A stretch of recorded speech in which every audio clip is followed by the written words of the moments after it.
How are you doing today? I hope that you are well, in high spirits, high energy, and ready to go. And those of you who are already going, well, keep going. There are people who start their day quite early in the morning and they just keep going. Those people who come before the 5 a.m. club. There's the book, The 5 a.m. Club, but then there are those of us who do before 5 a.m. club, and you keep going. Sometimes they get to midday and they feel that they've been awake for 24 hours. Whatever your timings are, I just hope that you're having a lovely day, a good and productive day. And if you are going through something that is trying to weigh you down and break you down, I'm just hoping that you will find the strength, courage, resilience, and tenacity to just rise up, pick up the pieces, and keep on going. And that whatever you're going through will not break you down, or if it is, then you will have a strong support system around you that will just help you go through this and come out on the other side. Because as it is said that, on the other side of the tunnel, there's always light at the end of it. Well, I hope you're coming to the end of your tunnel as well. I've been talking about relationship killers, but before I get into that, I just want to know, have you subscribed to my YouTube channel? If you have not done so, kindly go ahead and do me that favor by subscribing to CJ Atemo on YouTube.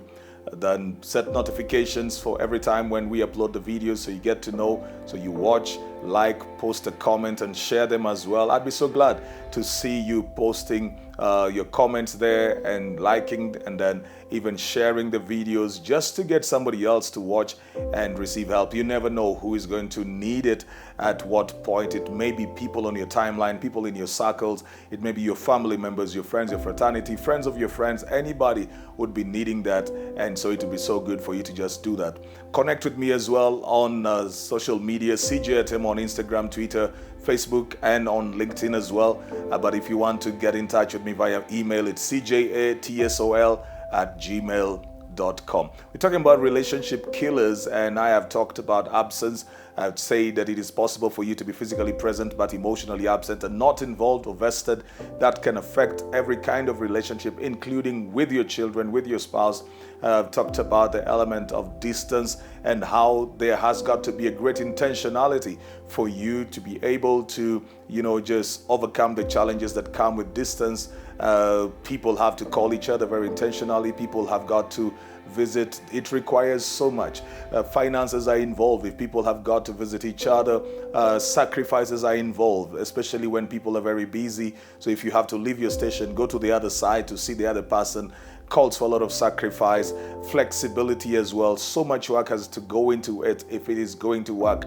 Elements of trust as well. So distance can be a relationship killer, especially if you didn't start with distance. If you started with a distance, it may actually work. But if you didn't start with it, it can be a relationship killer if not taken care of.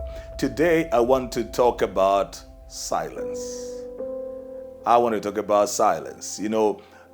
It nearly looks like the natural place for some people, especially when they are having conflict, to go into.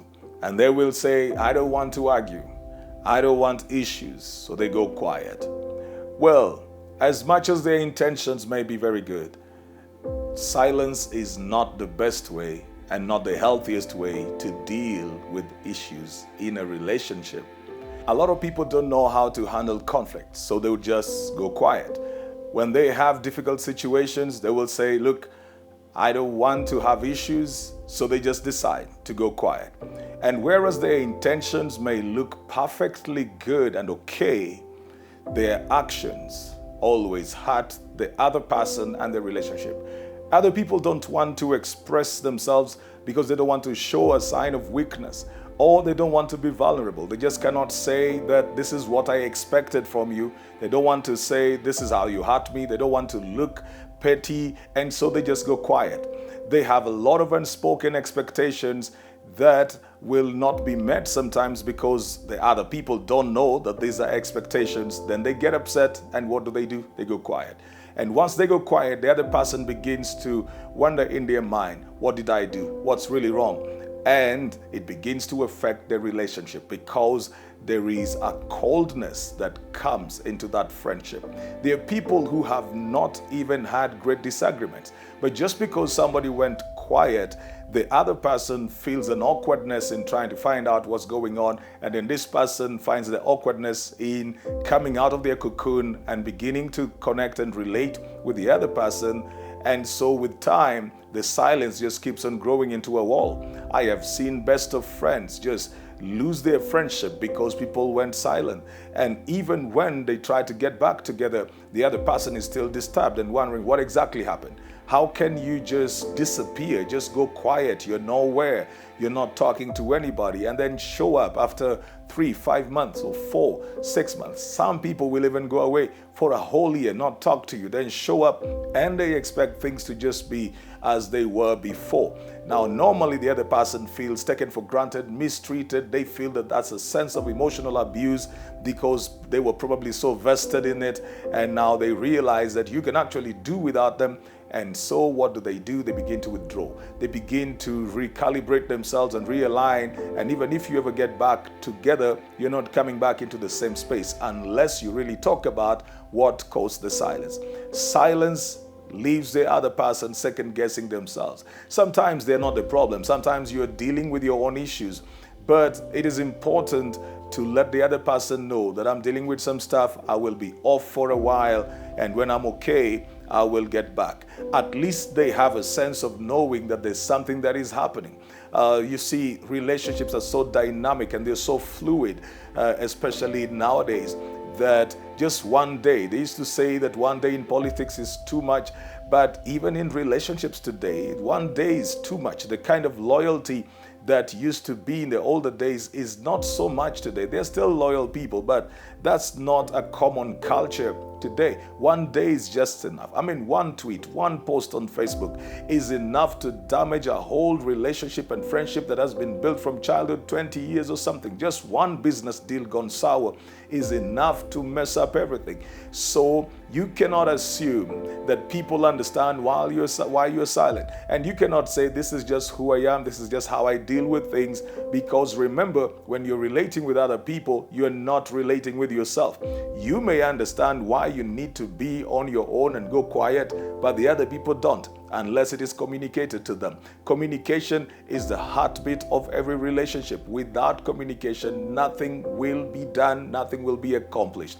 You cannot grow in communication, in relationship with your children, with your spouse, with your friends, with your family, without communication. It is very unhealthy when we get into the spaces of silent treatment. It's very unhealthy to get into that place of silent treatment where we give people our silence.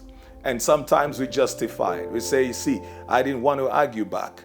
But then now it is 4 months since the argument and you're still not talking. I didn't want to say something that I would feel sorry about. Yes, I understand that. But it's now a whole month since you didn't want to say that thing. And now you're still not talking. And it's very, very precarious when people find that then you talk elsewhere, yet you're not talking to them. They begin to feel something is actually wrong and they feel responsible. And sometimes they cannot tell why you're not talking to them, and they begin to second guess themselves a lot. I tell you the truth, it is very easy to kill a relationship with silence. Whether it is your best of friends, your family members, your children, or whoever it is very easy to kill a relationship with silence. So deal with the silence, talk out issues, address them. Let your expectations be known and be vulnerable enough to say, I thought this would be done. These have been Wisdom Moments on K24 with Miss CJ Atemo. Till the next time, hope that you are getting help. Please get in touch and sign up on every platform that I am on. Connect with me as CJ Atemo. Till the next time.